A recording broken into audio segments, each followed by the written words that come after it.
नमस्कार, मैं वंदना अग्रवाल और आप देख रहे हैं रेट इंडिया प्लस। मौजूद है इस वक्त हम बदरपुर में और आज हमारे साथ बातचीत करने के लिए दिलीप कुमार जी मौजूद हैं, जो कि पूर्व लोकसभा उम्मीदवार रह चुके हैं दक्षिण दिल्ली से। चलिए इनसे बात करते हैं, इनका क्या नज़रिया है इस बार लोकसभा चुनाव को लेकर, किस तरह का रुख, किस तरह का बदलाव पार्टियों में देख रहे हैं और क्या इनको लगता है कि कौन सी पार्टी इस वक्त ज़्यादा उम्मीदवारों से जीतेगी। सर, सबसे पहले स्वागत है आपका रेट इंडिया प्लस पे। आपका भी नमस्कार, आपके दर्शकों को नमस्कार। सर, आप पिछली बार उम्मीदवार रहे हैं दक्षिण दिल्ली से, लेकिन इस बार आप चुनाव नहीं लड़ रहे हैं, तो फिर भी किस नज़रिए से देख रहे हैं चुनावों को? चुनाव ठीक है, होना चाहिए, लेकिन लोकतंत्र जिस तरह से खतरे में है तो मैंने इस बार चुनाव नहीं लड़ने का निर्णय किया, क्योंकि कई जगह से सुनने में आया जो चुनाव लड़ने फॉर्म लेने जा रहे हैं तो पहले 25,000 मांगा जा रहा है, पहले 10 प्रपोजल को बुला के कहते हैं वो कराओ,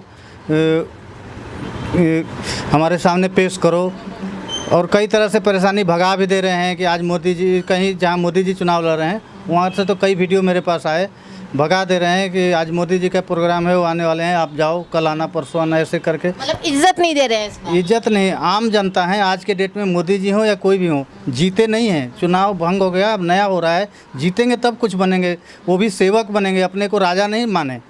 जनता उनको सेवा करने के लिए मौका दे रही है और वो पता नहीं कितने महान बन जा रहे हैं जीतने के बाद कि जनता को वैल्यू ही नहीं दे रहे हैं लोग। जी सर, दक्षिण दिल्ली से बात करें तो 22 उम्मीदवार खड़े हो रहे हैं निर्दलीय, लेकिन आप सबसे नाराज़ हैं, ऐसा क्यों? नहीं, 22 उम्मीदवार से मैं नाराज़ नहीं हूँ, 22 के 22 हमारे भाई हैं, उनमें से सिर्फ एक हमारे सेवक बनेंगे 5 साल के लिए। कोई ये समझ रहा है कि हम जीत गए तो आजीवन हम राजा हो गए यहाँ के, तो वो गलतफहमी में है। 5 साल मैक्सिमम टाइम होता है जीतने के बाद, उनको सेवा का मौका दिया गया। 5 साल में पसंद नहीं आया तो हरा भी सकते हैं, तो हम नाराज़ क्यों होंगे? वो तो हमारे भाई हैं, एक उसमें से जो अच्छा लगेगा उसको जनता चुन के भेजेगी, अपना काम करवाएगी उनसे, हमारे को खुश करेंगे तो अगली बार फिर जीतेंगे, नहीं तो हारेंगे फिर अगली बार। सर, पूर्व में आप प्रत्याशी रहे हो, इस बार आप एक वोटर हैं, तो किस नज़र से देख रहे हैं इस बार? मैं तो सबको एक नज़र से देख रहा हूँ। किस तरफ है ये वोट आज के डेट में ये लग रहा है कि जनता और लोकतंत्र, जनता का अधिकार और लोकतंत्र पूरी तरह से ख़त्म कर दिया गया है। पता लग रहा है कई जगह से वीडियो आ रहा है कि वोट इसमें डाल रहे हैं, उसमें चला जा रहा है, कई तरह की बातें हो रही है। कहीं से भी सुनने में नहीं आ रहा है कि फलाना पार्टी को वोट मिल रहा है, फिर भी वो कह रहे हैं कि 400 पार। किसान नाराज़, ड्राइवर नाराज़, आसाराम जी बापू के साधक नाराज़, सब तरफ से कोई नहीं कह रहा है कि हम उनको वोट दे रहे हैं, फिर भी 400 पार। अब कोई उसी में दूसरा विपक्षी है वो कह रहा है 400 हार, बाकी जो बच गए 143 वो ही जीतेंगे। तो अब कौन सही है कौन गलत कुछ पता नहीं चल रहा है। सर, आशाराम बापू जी की आपने अभी बात करी, तो आशाराम बापू जी के बारे में ही आपसे एक जानते हैं कि आशाराम बापू जी का काफ़ी एक अच्छा खासा वर्ग है जो लोग उनको पसंद करते हैं, काफ़ी लोग पूजा करते हैं उनके, एक तरह से भगवान मान के, फिर भी लोग उनको छुड़वा नहीं पा रहे हैं जेल से। ये एक पार्टी जो अभी सत्ता में है वो अपना अहंकार दिखा रही है और सोच रही है कि हमसे बड़ा कोई नहीं है और हम हमेशा के लिए आ गए हैं पद पे। आसाराम जी बापू को बिल्कुल साधारण समझ रहे हैं।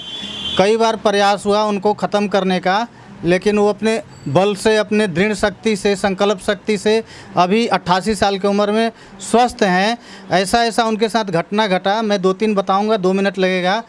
पहला घटना 2012 में 29 अगस्त 2012 गोधरा में हवाई हेलीकॉप्टर गिरा था। लगभग सारे मीडिया में आया था कि आसाराम जी बापू का हेलीकॉप्टर गिरा और उनको हल्का खरोच भी नहीं लगा। 100 फीट ऊंचा से गिरा था और सुरक्षित निकले और जाके तुरंत 5 मिनट के अंदर सत्संग स्थल पे गए और प्रवचन किए। वो पहला चमत्कार हुआ। दूसरा, उनको मारने का प्रयास हुआ कोरोना टाइम में। कोरोना नहीं हुआ था, जेल में से ज़बरदस्ती उनको हॉस्पिटल ले जाया गया कि कोरोना हुआ है, और किसी को 1-2 रेमडेसिविर डाला जाता है, उनको 6-6 रेमडेसिविर दिया गया किसी तरह ख़त्म हो जाए ज़बरदस्ती। वो बोल रहे हैं नहीं हुआ है कोरोना, उनको कोरोना हुआ है, जेल में अंदर में थे। और उसके बाद उनका हालत ये हो गया, होमोग्लोबिन उनका 3.7 पे पहुंच गया। किसी को 7-8 हो जाता है तो कोमा में चला जाता है या तो ख़त्म हो जाता है, उनको 3.7 हो गया। फिर भी अपना दृढ़ शक्ति से, संकल्प बल से जप ध्यान करके सुरक्षित हैं। आज के डेट में 10-11 हो गया उनका हेमोग्लोबिन, सही है। उसके बाद जनवरी से मार्च तक 5 बार हार्ट अटैक आया। वो रेमडेसिविर का असर, कितने लोगों को हार्ट अटैक उस इंजेक्शन के चलते हुआ, चले गए। वो 88 साल की उम्र में हार्ट अटैक हुआ। जोधपुर एम्स ने मना कर दिया कि भैया आपका उम्र ज़्यादा हो गया, हम इलाज नहीं कर पाएंगे, वो हमारे पास संसाधन नहीं है, आप दिल्ली एम्स रेफ़र लिख दिया।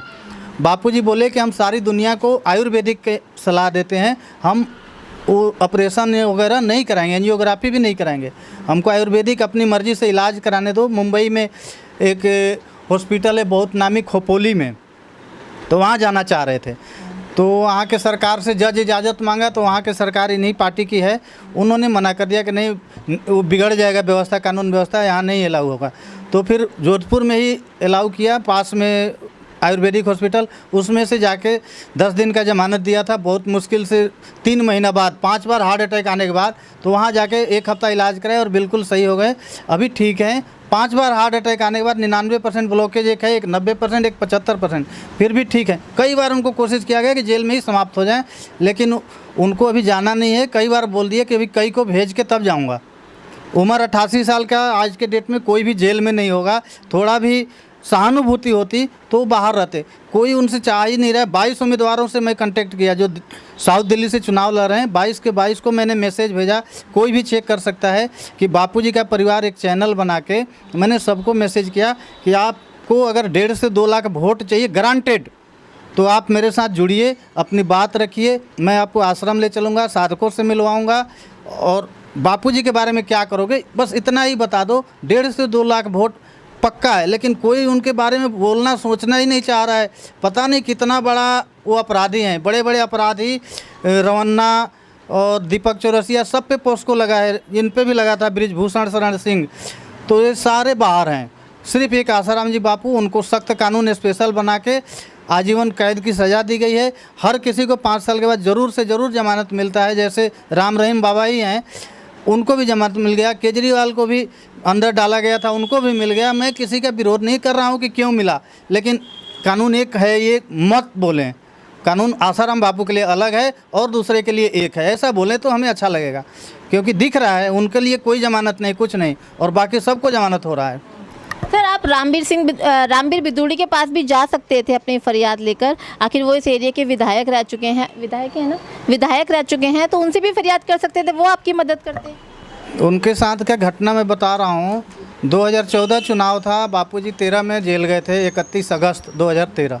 2014 में जब लोकसभा का चुनाव था, बापूजी के साधक, उसमें मैं भी था, 40-50 लोग यहाँ ताजपुर रोड पे संकीर्तन यात्रा निकाल रहे थे, वो प्रचार में घूम रहे थे बिदुड़ी जी। तो बिदुड़ी जी मिल गए, हम लोग उनको वहीं पे रोक के पूछे कि बापूजी के लिए आप क्या कह रहे हैं, तो बस मोदी जी तो बापूजी के भक्त हैं, हम भी हैं, बस जितना चुनाव बापूजी, अभी मोदी जी बनेंगे प्रधानमंत्री और 1 से 2 महीने में बाहर हो जाएंगे, ये बिदुड़ी जी ने 2014 में बोला था।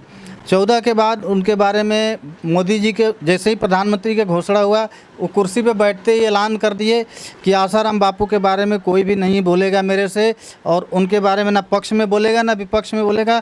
सारे डर गए या क्या हो गए, कोई भी बोलना बंद कर दिया, नहीं तो सारे बोलते थे। सब हम लोग हर क्षेत्र में 1.5 से 2 लाख हैं और पूरा जी जान लगा के बीजेपी को जिताए थे 2014 में। 5 साल बीत गया, कोई भी नाम नहीं लिया। एक कोई उनके गठबंधन में थे शिवसेना के संजय राउत, एक बार संसद भवन में आवाज़ उठाए थे, बाकी कोई भी नहीं उठाया 10 सालों में। दूसरे 5 साल हम लोग हिंदूवादी समझ के फिर से वोट दे दिए कि अब की बार तो ज़रूर कर लेंगे, हो सकता है बिजी होंगे कोई काम में तो नहीं कर पाए। पहला 5 साल किसी को 5 साल में नहीं काम कर पाता है तो बिल्कुल भी नहीं वोट देना चाहिए, लेकिन 10 साल भी विश्वास कर लिए।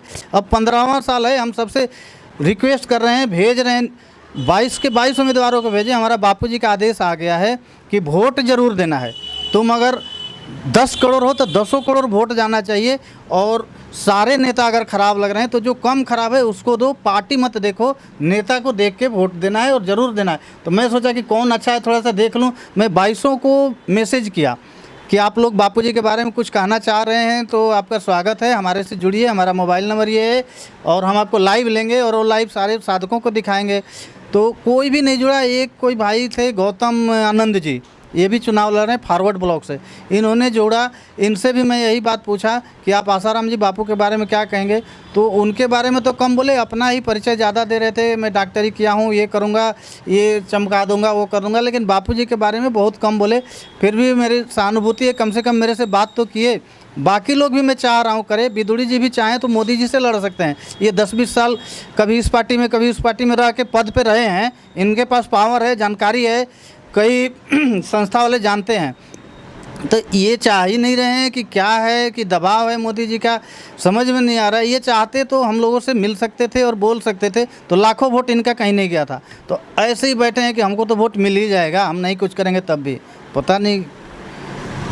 तो ये थे हमारे साथ दिलीप जी, और जैसा कि इन्होंने सबसे बड़ा अपना दर्द बताया आशाराम बापू जी का। आशाराम बापू जी कलयुग में लोग भगवान की तरह पूछते हैं, उनको भगवान माना जाता है, लेकिन जो हमारी सरकार है वो हिंदू मुस्लिम की बात करती है, मुस्लिम के राम मंदिर की बात करती है। लेकिन आशाराम बापू जी जो इस वक्त जेल के अंदर है, उनकी उम्र 88 साल हो गई है, और ऐसा कुछ जेल का कानून भी है कि जो ज़्यादा बुजुर्ग हो जाते हैं उनको जेल में नहीं रखा जाता। उसके बावजूद भी उनको अभी तक जमानत नहीं मिली है। 11 साल हो गए हैं उनको जेल में गए हुए, और 11 सालों के अंदर राम रहीम जैसे जो ढोंगी लोग होते हैं, ढोंगी लोग हैं, वो भी जेल में गए हैं, लेकिन उनको भी 8-9 बार जमानत मिल चुकी है। लेकिन आशाराम बापू जी को आज तक जमानत नहीं मिली है। और बात करें यहाँ से दक्षिण दिल्ली से जो 22 कैंडिडेट खड़े हुए हैं, उनके जो प्रचार प्रसार का जो पत्र है जिसको वो लेके जनता के बीच में जा रहे हैं, हर तरह के मुद्दे वो उठा रहे हैं पब्लिक से रिलेटेड, लेकिन पब्लिक की जो आस्था है पब्लिक की जो आस्था है आशाराम बापू जी,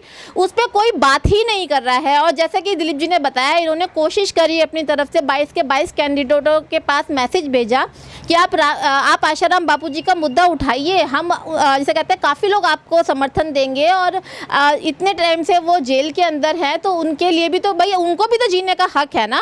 11 साल हो गए, और सिर्फ उनके ऊपर जो पॉस्को लगी थी, पॉस्को की बात कर लेते हैं। जैसा कि सर ने बताया, बहुत सारे बीजेपी के ऐसे नेता हैं जिनके ऊपर पॉस्को लगी है, लेकिन आज तक वो जेल के अंदर तक नहीं गए हैं, उनको जेल की शक्ल भी नहीं दिखाई गई है, जबकि आशाराम बापू जी 11 साल से जेल के अंदर हैं। तो सबसे बड़ी बात यह है कि आगे क्या बोलूं, हाँ, तो सबसे बड़ी बात यह है कि जिस तरह की कानून व्यवस्था चल रही है, दोगली कानून व्यवस्था की, आप एक तरफ बात कर रहे हैं किसी और चीज़ की, दूसरी तरफ बात कर रहे हैं राम मंदिर को मुद्दा लेके बना रहे हैं, लेकिन जो असल में यहाँ सर एक सवाल और मेरे जहन में आ रहा है, आपको क्या लगता है आशाराम बापू जी को जेल में ख़त्म कर देने की साजिश की जा रही है केंद्र सरकार द्वारा?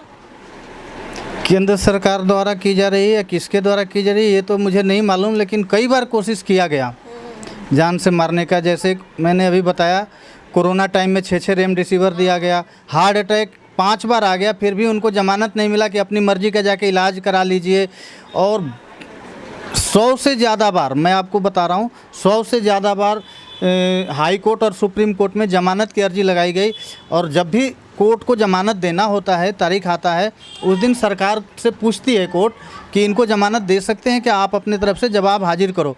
तो भारी वकील लगा के, बड़ा वकील लगा के पुरजोर तरीके से विरोध किया जाता है कि नहीं इनको बिल्कुल जमानत नहीं दिया जाता है। तो इसको क्या समझे, जनता खुद समझ ले कि क्यों ऐसा किया जा रहा है।